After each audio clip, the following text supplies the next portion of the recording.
ভগবত গীতা হল শ্রীকৃষ্ণের বাণী। কিন্তু কে এই শ্রীকৃষ্ণ? তিনি হলেন হিন্দু বিশ্বাস মতে ঈশ্বর বা ভগবান বা দেবতা। তিনি যুগে যুগে বিভিন্ন রূপে দুনিয়াতে এসেছেন মানুষের কল্যাণের জন্য। তিনি রামায়ণ যুগে রাম হয়ে এসেছিলেন, আবার মহাভারত যুগে তিনি এসেছিলেন শ্রীকৃষ্ণের রূপে। শ্রীমদ্ ভগবত গীতায় শ্রীকৃষ্ণ বলেছেন, যখনই পৃথিবীতে অধর্মের প্রাদুর্ভাব দেখা দেবে এবং দুরাচারীর অত্যাচার ও নিপীড়ন বেড়ে যাবে, তখন তিনি ধর্ম সংস্থাপনের জন্য অবতার রূপ নিয়ে এই ধরাধামে অবতীর্ণ হবেন। শ্রীমদ্ ভগবত গীতা একটি নিত্য পাঠ্য গ্রন্থ। অনেকে আছেন যারা খুব ছোটবেলা থেকে গীতা পাঠ করে থাকেন, তবে কে কতবার গীতা পাঠ শেষ করেছে সেটা কিন্তু বড় ব্যাপার নয়। বড় ব্যাপার হলো কে কতটা বুঝে গীতা পাঠ করেছে। বলা হয়ে থাকে, গীতার একটি শ্লোকের মর্মার্থ যদি কেউ বুঝে থাকে তাহলে তার জীবনে আমূল পরিবর্তন সাধিত হয়। গীতা আমাদের শেখায় কিভাবে আমরা জীবনে চলব, কিসের উদ্দেশ্যে আমাদের জীবনের এই পথ চলা, কিভাবে মোক্ষ লাভ সম্ভব ইত্যাদি। আমি আমার অভিজ্ঞতা থেকে বলতে চাই, যতদিন যাবৎ গীতা পাঠ শুরু করেছি একটু অন্যরকম উপলব্ধি করতে শুরু করেছি। পশু পাখি থেকে শুরু করে সকল সৃষ্টির প্রতি একরকম মায়া কাজ করতে শুরু করেছে। আমাকে ভাবতে শিখিয়েছে, মনে প্রশ্ন জাগ্রত করতে শুরু করেছে, আমি এই পৃথিবীতে কেন? শ্রীমদ্ ভগবত গীতা শুধু পাঠ করলেই হয় না, উপলব্ধি করতে হয়। যতই উপলব্ধি হবে ততই জ্ঞানের আলো আসবে, সাথে আসবে মনের প্রশান্তি। গীতা আমাদের পথ চলতে শেখায়, তাই তিনি মাতৃস্বরূপা। এখানে প্রশ্ন করা যেতে পারে, গীতা পাঠ আমার জন্য কেন জরুরি? আমি শুধু এটুকুই বলবো, প্রত্যেকের জীবনে একবার অন্তত এই গ্রন্থটিকে পাঠ করা উচিত। এখানে যা কিছুই লেখা রয়েছে তা আমার কাছে খুবই বাস্তব বলে মনে হয়। জীবনের নানাবিধ সমস্যা এবং চিন্তা ভাবনার সমাধান এই গ্রন্থে পাওয়া যায়। অথচ ভাবুন, আজ থেকে কত হাজার বছর আগে এই বই লেখা হয়েছিল। আর যেটা সব থেকে ভালো লাগে, এই বইটি শুধুমাত্র হিন্দু ধর্মের ব্যাপারে লেখা নেই, সমগ্র মানব জাতির কথা আছে। যে কোনো ধর্মের মানুষ এই গ্রন্থটি পাঠ করে উপকৃত হতে পারে। গীতা পাঠ করা এবং গীতা পড়া এই দুটির মধ্যে কিন্তু বিস্তর পার্থক্য রয়েছে। পাঠ বলতে বোঝায় শাস্ত্রীয় পাঠ বা শাস্ত্র নির্দেশিত নিয়ম মেনে পাঠ করা, যেমন স্নান করে শুদ্ধ বস্ত্র পরিধান করে পূর্ব বা উত্তর দিকে মুখ করে গীতা পাঠ করা। আর পড়া বলতে বোঝায় জ্ঞান অর্জনের জন্য পড়া। সেক্ষেত্রে যে কোনো ব্যক্তি যে কোনো সময় যে কোনো ভাবে এই গীতা পাঠ করতে পারে। অন্যান্য গ্রন্থের মতোই ভগবত গীতাও পড়ার থেকে হৃদয়ঙ্গম করা এবং আত্মস্থ করার দাম অনেক বেশি। অনেকের মনে প্রশ্ন আসতে পারে, আমি তো লেখাপড়া জানি না বা সংস্কৃত উচ্চারণ করতে পারি না। অনেকে ভাবেন যে তারা বাংলা সরলার্থগুলি পড়তে চান। অনেকে বিভ্রান্ত হন যে গীতা পাঠ কোথা থেকে শুরু করব, কিভাবে শুরু করব, এগুলি না জানার কারণে গীতা পাঠ করা হয়ে ওঠে না। এগুলি ছাড়াও আমাদের জটিল মনে উৎপন্ন হওয়া নানান সমস্যাকে আমল দিতে গিয়ে আমরা গীতা বিমুখ থেকে যাই। কিন্তু এখানে আপনাকে জানাই যে গীতা পাঠ করতে যা প্রয়োজন হয় তা হলো আপনার মনের একাগ্রতা এবং গীতা জ্ঞান আহরণ করার সদিচ্ছা। এখানে চৈতন্য মহাপ্রভুর একটি ছোট্ট ঘটনার কথা বলতে ইচ্ছা করছে। ভিডিওটি যদি একটু বড় হয়ে যায় তার জন্য মার্জনা করবেন, কিন্তু একটু ধৈর্য নিয়ে শুনুন, আপনার নিশ্চয়ই ভালো লাগবে। শ্রী চৈতন্য মহাপ্রভুর নির্দেশে এক ভক্ত প্রতিদিন আশ্রমে আগত ভক্তবৃন্দকে গীতা পাঠ করে তার ব্যাখ্যা শোনাতেন। তিনি শুদ্ধভাবে গীতা শ্লোক উচ্চারণ করতে পারতেন না, শুধু তাই নয়, গীতার ভুল ব্যাখ্যাও করতেন। কিন্তু আশ্চর্যের বিষয়, যতক্ষণ তিনি গীতার আলোচনা করতেন অন্যমনস্ক ভাবের ঘোরে তার চোখ থেকে ক্রমাগত জল পড়ত। এইসব কিছুদিন দেখে অপর এক পরশ্রীকাতর ভক্ত চৈতন্য মহাপ্রভুর কাছে গিয়ে তার নামে নালিশ করলেন। তিনি বললেন, প্রভু, আপনি যাকে প্রত্যেকদিন গীতা পাঠের দায়িত্ব দিয়েছেন সে মহাপাষণ্ড। একে তো শুদ্ধভাবে গীতা পাঠ করতে পারে না, তার উপর কান্নাকাটি করে ভণ্ডামিও করে। শ্রী চৈতন্যদেব তখনই সেই ভক্তকে ডেকে জিজ্ঞাসা করলেন, তুমি যে গীতা পাঠ করে ভক্তদের ব্যাখ্যা শোনাও তার অর্থ কি তুমি নিজে বুঝতে পারো? সবিনয় সেই ভক্ত বলল, না প্রভু। তখন মহাপ্রভু আবার তাকে জিজ্ঞাসা করলেন, তাহলে তুমি কাঁদো কেন? তিনি উত্তর দিলেন, প্রভু, যখন আমি অর্জুন উবাচ বলি তখন আমি সরাসরি অর্জুনকে প্রত্যক্ষ করি, আবার যখন শ্রী ভগবান উবাচ বলি তখন আমি ভগবানকে সরাসরি প্রত্যক্ষ করি। এইভাবে অর্জুন ও শ্রীকৃষ্ণকে যেন আমি চোখের সামনে দেখতে পাই। তাদের কথোপকথন বুঝতে না পারলেও এই নয়নাভিরাম দৃশ্যে অর্জুন ও ভগবানকে একত্রে দেখতে পেয়ে সন্তুষ্ট হয়ে আমি কাঁদতে থাকি। শ্রী শ্রী গীতায় ভগবানও বলেছেন, ইয়া ইদম পরমম গজ্জম মদ ভক্তেষু অভিধাসতি ভক্তিম ময়ি পরাম কৃত্যা মামে বৈশত্য সংশয়। যিনি আমার ভক্তদের মধ্যে এই পরম গোপনীয় গীতার উপদেশ ব্যাখ্যা করেন, তিনি অবশ্যই পরা ভক্তি লাভ করে নিঃসংশয় ভগবত ধামে ফিরে আসেন। এই পৃথিবীর মানুষদের মধ্যে তার থেকে প্রিয় আমার আর কেউ নেই, এবং তার থেকে অন্য কেউ আমার প্রিয়তরও নয়। তাহলে বুঝলেন তো, অন্তরের গভীরতা সহ যদি কেউ গীতা পাঠ অধ্যয়ন করেন, পাঠ করেন বা শ্রবণ করেন, তবে তিনি তার অর্থ বা ভাব না বুঝলেও ভগবান তার ভক্তের অর্থ ও ভাব বুঝে নিতে সক্ষম হন। এইভাবে শ্রদ্ধার ভাবে বিভোর হয়ে যিনি গীতা পাঠ করেন, তার মুক্তিতে কোনো সন্দেহই থাকে না। তিনি সমস্ত পাপমুক্ত হয়ে পুণ্যবানদের কাঙ্ক্ষিত পুণ্য লোক প্রাপ্ত হয়ে থাকেন। আপনি কোন ভাষায় গীতা পাঠ করলেন, কতটা শুদ্ধ উচ্চারণ করলেন, কোন অধ্যায় থেকে গীতা পাঠ শুরু করলেন, বা আপনি দিনের কোন সময় গীতা পাঠ করলেন, তার থেকেও অনেক বেশি গুরুত্বপূর্ণ হলো আপনি গীতা পাঠ করে কতটা জ্ঞান আহরণ করলেন বা কি শিখতে পারলেন, এবং কতটা ভক্তি ভরে শ্রীকৃষ্ণের মুখনিসৃত বাণী অধ্যয়ন করলেন। এই কারণে জ্ঞানী ও সাধু ব্যক্তিরা বলে থাকেন, পরমপিতা তার জাগতিক সন্তানদের কাছে আনুষ্ঠানিকতা নয়, বরং মনের ভক্তি আশা করেন। তাই সত্যি বলতে গীতা পাঠ করতে সাধারণ সুচিতা ও মনের পবিত্রতা ছাড়া আর কোনো কিছুরই প্রয়োজন নেই। তবে আপনি যদি আনুষ্ঠানিকভাবে তথা কোনো অনুষ্ঠান বা উপলক্ষকে সামনে রেখে গীতা পাঠ করতে চান, তাহলে আপনাকে কিছু সাধারণ নিয়মাবলী মেনে চলতে হবে। সেই নিয়মগুলি আপনাদেরকে অবগত করানোর উদ্দেশ্যেই আজকের এই ভিডিওটি আমি আপনাদের সামনে উপস্থাপন করতে চলেছি। এছাড়াও এই ভিডিওতে আপনাকে জানাবো গীতার প্রতিটি অধ্যায় পাঠে কি কি ফল পাওয়া যায় এবং প্রত্যেক অধ্যায়ের নাম মাহাত্ম্য। আশা করি সম্পূর্ণ ভিডিওটি আপনি মনোযোগ দিয়ে দেখবেন এবং শ্রবণ করবেন।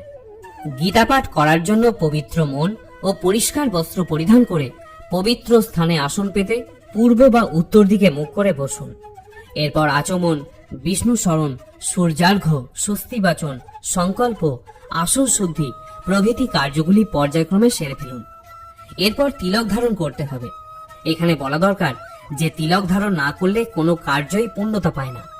বৈষ্ণব সমাজে এই মতবাদ প্রচলিত রয়েছে। তিলক ধারণের এবং শরীরের কোন অংশে তিলক ধারণ করতে হবে তা আমি স্ক্রিনে দিয়ে দিলাম। শাস্ত্রে বলা হয়েছে আমাদের শরীর হলো মন্দির। এই শরীরের 12টি স্থানে 12 জন দেবতা বাস করেন।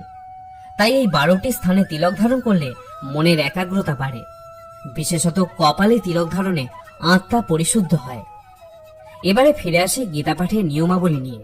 প্রথম ধাপে বলুন ওম তৎসৎ। দ্বিতীয় ধাপে স্মরণ করুন গুরুদেবকে, কারণ গুরুই ব্রহ্মা, গুরুই বিষ্ণু এবং গুরুই মহেশ্বর। তাই গুরুদেবের স্মরণে পাঠ করুন ওম অখণ্ড মণ্ডলাকারম ব্যাপ্তম যেন চরাচরম তৎপদম দর্শিতম যেন তস্मै শ্রী গুরবে নমঃ। অজ্ঞানতিমিরান্ধস্য জ্ঞানাঞ্জন শলাকয়া চক্ষুরুন্মীলিতম যেন তস্मै শ্রী গুরবে নমঃ।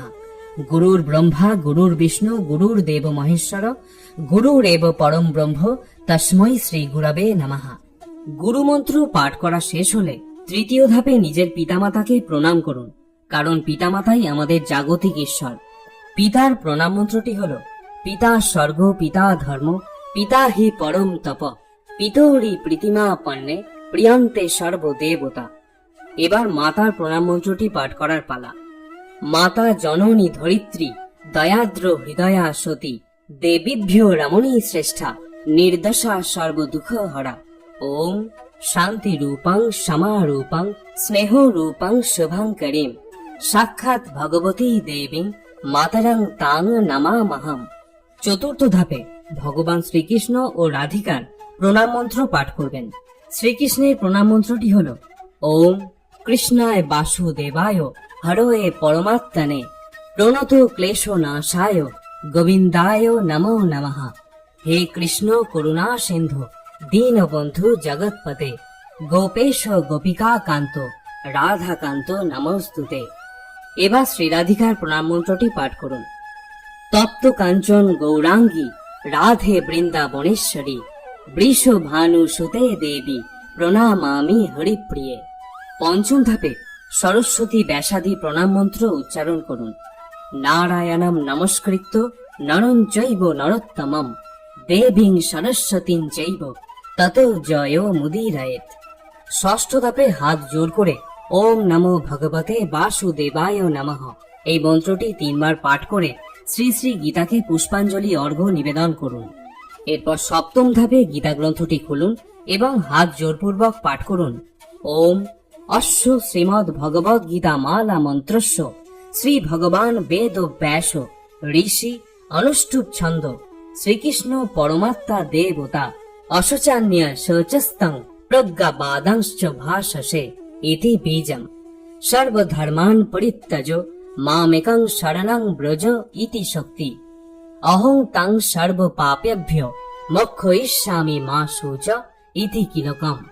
এরপর অষ্টম ধাপে শ্রীমদ্ ভগবদ গীতার ধ্যান বা মঙ্গলাচরণ হাত জোর করে পাঠ করবেন ওম হরি ওম তৎসৎ ওম নমো ভগবতে বাসুদেবায় অথ শ্রীমদ্ ভগবদ গীতার মঙ্গলাচরণম প্রারম্ভম ওম পার্থায় প্রতিবোধিতাং ভগবতা নারায়ণেন স্বয়ং ব্যাসেন গ্রথিতাং পুরাণ মুনিনা মধ্যে মহাভারতম অদ্বৈতামৃতবর্ষিণীং ভগবতী মষ্টাদশাধ্যায়িনীম অম্ব তাম অনুসন্ধধামি ভগবদ গীতে ভবদেশিনীম। এটি ছিল গীতার মঙ্গলাচরণের প্রথম শ্লোক। এরকম আরো 8টি শ্লোক তথা মোট 9টি শ্লোক নিয়ে গঠিত শ্রী শ্রী গীতার মঙ্গলাচরণ। যদি সম্ভব হয় তাহলে সবগুলি শ্লোকই পাঠ করবেন। মঙ্গলাচরণ পাঠ শেষ করে বলুন ওম ইতি শ্রীমদ্ ভগবদ গীতার মঙ্গলাচরণম সমাপ্তম। এরপর নবম ধাপে শ্রী শ্রী গীতা গ্রন্থখানি পাঠ করা শুরু করুন। ধরা যাক আপনি চতুর্থ অধ্যায়ের সপ্তম এবং অষ্টম শ্লোক দুটি পাঠ করবেন, তাহলে হাত জোর করে বলুন অথ শ্রীমদ্ ভগবদ গীতা চতুর্থ অধ্যায় জ্ঞানযোগ সপ্তম ও অষ্টম শ্লোক। এবার সংস্কৃত শ্লোক বলতে শুরু করুন यदा यदा हि धर्मस्य ग्लानिर्भवति भारत अवुत्थानं धर्मस्य तदात्मानं सृजामहं परित्राणाय साधूनां विनाशाय च दुष्कृतां धर्म संस्थापनार्थाय সম্ভবামি যুগে যুগে। সরলার্থ, হে ভারত, যখনই ধর্মের অধঃপতন হয় এবং অধর্মের অভ্যুত্থান হয় তখন আমি নিজেকে প্রকাশ করে অবতীর্ণ হই সাধুদের পরিত্রাণ করার জন্য এবং দুষ্কৃতকারীদের বিনাশ করার জন্য এবং ধর্ম সংস্থাপনের জন্য আমি যুগে যুগে এই ধরাধামে অবতীর্ণ হই। দশম ধাপ, এই পর্যন্ত পাঠ করে আপনি যদি গীতা পাঠ শেষ করতে চান তাহলে বলুন ওম তৎসৎ ইতি শ্রীমদ্ ভগবদ গীতাসু উপনিষদসু ব্রহ্মবিদ্যায়াং যোগশাস্ত্রে শ্রীকৃষ্ণার্জুন সংবাদে জ্ঞানযোগ নামকং চতুর্থ অধ্যায় একাংশেন সমাপ্তম। এখানে বলে রাখি, যদি আপনি সম্পূর্ণ অধ্যায় পাঠ করে থাকেন তাহলে একাংশেন শব্দটির উচ্চারণের প্রয়োজন নেই। একাদশতম ধাপে শ্রী শ্রী গীতার মাহাত্ম্য পাঠ করুন। মনে রাখবেন, আপনি শ্রী শঙ্করাচার্য প্রণীত গীতা মাহাত্ম্য বা শ্রীল ব্যাসদেব কৃত গীতা মাহাত্ম্য বা শ্রী বৈষ্ণবীয় তন্ত্রসারোক্ত গীতা মাহাত্ম্য যে কোনো মতের গীতা মাহাত্ম্য থেকে যে কটি ইচ্ছা শ্লোক সরলার্থ সহ পাঠ করবেন। দ্বাদশ ধাপে পরম পুরুষ ভগবান শ্রীকৃষ্ণের কাছে ক্ষমা ভিক্ষা করুন, কারণ কৃষ্ণন্তু ভগবান স্বয়ং ঈশ্বর পরম কৃষ্ণ সচ্চিদানন্দ বিগ্রহ অনাদিরাদি গোবিন্দ সর্বকারণ কারণম। ক্ষমা ভিক্ষা মন্ত্রটি হল ওম যদক্ষরং পরিভ্রষ্টং মাত্রাহীনং চ যদ ভবেৎ পুণ্যং ভবতু তৎসর্বং তৎপ্রসাদাৎ জনার্দন পূর্ণমদঃ পূর্ণমিদং পূর্ণাৎ পূর্ণমুদচ্যতে পূর্ণস্য পূর্ণমাদায় পূর্ণমেবাবশিষ্যতে। জয় গীতা, জয় গীতা, জয় গীতা। ত্রয়োদশ ধাপে শ্রী শ্রী গীতার 18টি গুহ্য নাম কীর্তন করুন। ওম গঙ্গা গীতা চ সাবিত্রী সীতা সত্যা পতিব্রতা ব্রহ্মাবলী ব্রহ্মবিদ্যা ত্রিসন্ধ্যা মুক্তি গেহিনী অর্ধমাত্রা চিদানন্দা ভবগ্নি ভ্রান্তিনাশিনী বেদত্রয়ী পরানন্দা তত্ত্বার্থ জ্ঞান মঞ্জুরি। এরপর 14 নম্বর ধাপে পঞ্চতত্ত্ব সহ তারক ব্রহ্ম মহানাম জপ করুন। জয় শ্রীকৃষ্ণ চৈতন্য প্রভু নিত্যানন্দ শ্রী অদ্বৈত গদাধর শ্রীবাসাদি গৌর ভক্তবৃন্দ। হরে কৃষ্ণ কৃষ্ণ কৃষ্ণ হরে হরে, হরে রাম রাম রাম হরে হরে। এরপর অন্তিম ধাপে শান্তি মন্ত্র উচ্চারণ করুন। সর্বে সুখিনো ভবন্তু, সর্বে সন্তু নিরাময়া, সর্বে ভদ্রাণি পশ্যন্তু, মা কশ্চিৎ দুঃখ ভাগ ভবেৎ। সকলে সুখী হন, নীরোগ হন এবং প্রশান্তি লাভ করুন। কেউ যেন দুঃখ ভোগ না করে।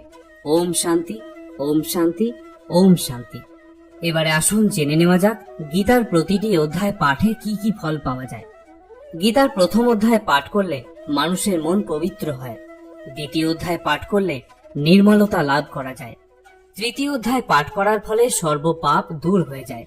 চতুর্থ অধ্যায় পাঠ করলে ব্রহ্ম হত্যা এবং স্ত্রী হত্যাজনিত পাপ তৎক্ষণাৎ দূর হয়ে যায়। পঞ্চম অধ্যায় পাঠ করলে চৌর্য মহাপাপ দূর হয়। ষষ্ঠ অধ্যায় পাঠ করার ফলে মন্দ ভাগ্য বিনাশ হয়। সপ্তম অধ্যায় পাঠ করলে বুদ্ধির নির্মলতা লাভ করে। অষ্টম অধ্যায় পাঠ করার ফলে অখাদ্য ও অপেয়জাত সকল প্রকার পাপ দূর হয়।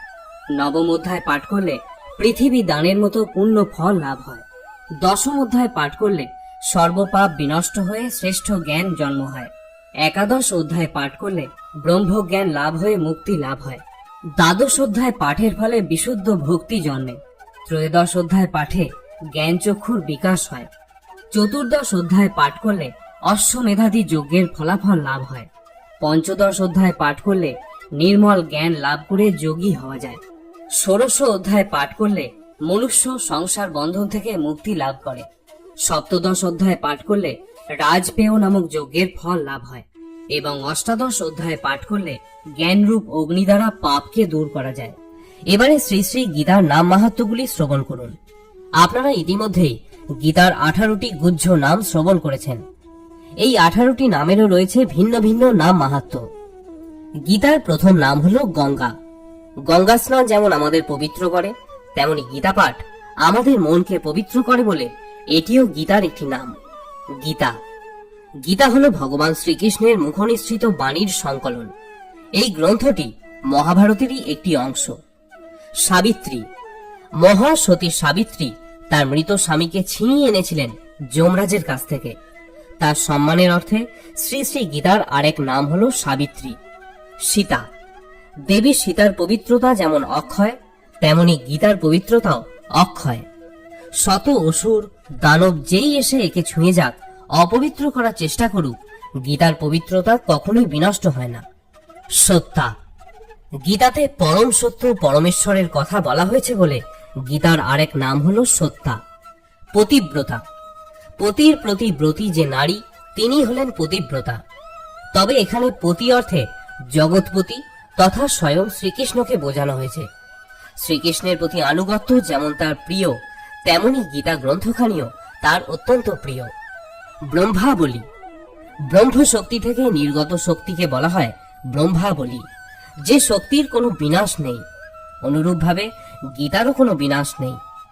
ব্রহ্মবিদ্যা ব্রহ্মবিদ্যা বলতে ব্রহ্ম শক্তির পরিচয়ক এই গীতা, তাই তাকে ব্রহ্মবিদ্যা বলা হয়েছে। ত্রিসন্ধ্যা গীতা পাঠের মুহূর্তটি ত্রিসন্ধ্যা, অর্থাৎ সূর্যোদয়ের পূর্বে, মধ্যাহ্নে ও সূর্যাস্তের পর বন্দনা করার সমান পবিত্র। তাই শ্রী শ্রী গীতাকে ত্রিসন্ধ্যা বলা হচ্ছে। মুক্তি গেহিনী মুক্তি ও মোক্ষের পথ দেখায় বলে গীতাকে বলা হয় মুক্তি গেহিনী। অর্ধমাত্রা ভগবানের অর্ধেক মাত্রা ফুটে ওঠে বলে এই গ্রন্থখানির আরেক নাম হল অর্ধমাত্রা। পূর্ণরূপ পাওয়া যায় যখন সকল শাস্ত্রের জ্ঞান হয়। চিদানন্দা চিত বা জ্ঞান জগতের যে আনন্দ, তাই হল চিদানন্দা, এবং গীতা পাঠ করে এই আনন্দই লাভ করা যায়। ভবগ্নি ভব যার অর্থ হল বস্তু বা মায়ার জগৎ, আর ঘ কথার অর্থ হল ধ্বংস করা, অর্থাৎ যে বস্তু জগতের মায়াকে ধ্বংস করে। শ্রী শ্রী গীতা আমাদের পার্থিব মায়াকে ধ্বংস করে চিন্ময় ধামের প্রতি আকর্ষিত করে তোলে। ভ্রান্তি নাশিনী আমরা আমাদের চারপাশের জিনিস দেখে বিভ্রান্ত হই, আর একমাত্র গীতাই পারে আমাদের এই ভ্রান্তি বিনাশ করতে। তাই গীতাকে ভ্রান্তি নাশিনী বলা হয়েছে। বেদত্রয়ী গীতা হচ্ছে ঋগ্বেদ, সামবেদ ও যজুর্বেদ, এই 3 বেদের সার কথা। তাই গীতাকে সংক্ষেপে বেদত্রয়ী বলা হয়ে থাকে। পরানন্দা গীতা পাঠকালে পাঠককে ও শ্রবণে শ্রোতাকে পরম আনন্দ দেয় বলে এর আরেক নাম হলো পরানন্দা। তত্ত্বার্থ: সকল শাস্ত্রে যেই তত্ত্বের কথা আলোচনা করা হয় তার সরলার্থ হলো এই শ্রীমদ্ ভগবত গীতা। তাই গীতাকে সকল শাস্ত্রের তত্ত্বার্থ বলা হয়ে থাকে। জ্ঞান মঞ্জরি: একজন মানুষ বা জীবন জগতের জন্য যে সকল জ্ঞানের প্রয়োজন তার সকল কিছুই গীতায় মঞ্জুরীকৃত রয়েছে। তাই শ্রীগীতা জ্ঞান মঞ্জুরি নামেও জগৎ বিখ্যাত। প্রিয় শ্রোতা বন্ধুরা, আজকের এই ভিডিওটি যারা শেষ পর্যন্ত দেখলেন তাদের প্রতি আমি সত্যিই কৃতজ্ঞ। আশা করি সম্পূর্ণ ভিডিওটি দেখে কিছু নতুন জিনিস শিখতে এবং জানতে পেরেছেন। আর যদি কোনো ভুল ত্রুটি হয়ে থাকে নিজ গুণে মার্জনা করবেন। যদি সম্পূর্ণ ভিডিওটি দেখে আপনার তথ্যপূর্ণ মনে হয় তাহলে কমেন্টে জয় শ্রীকৃষ্ণ লিখে আমাদের এই চ্যানেল সাবস্ক্রাইব করতে ভুলবেন না। সকলে ভালো থাকুন, সুস্থ থাকুন।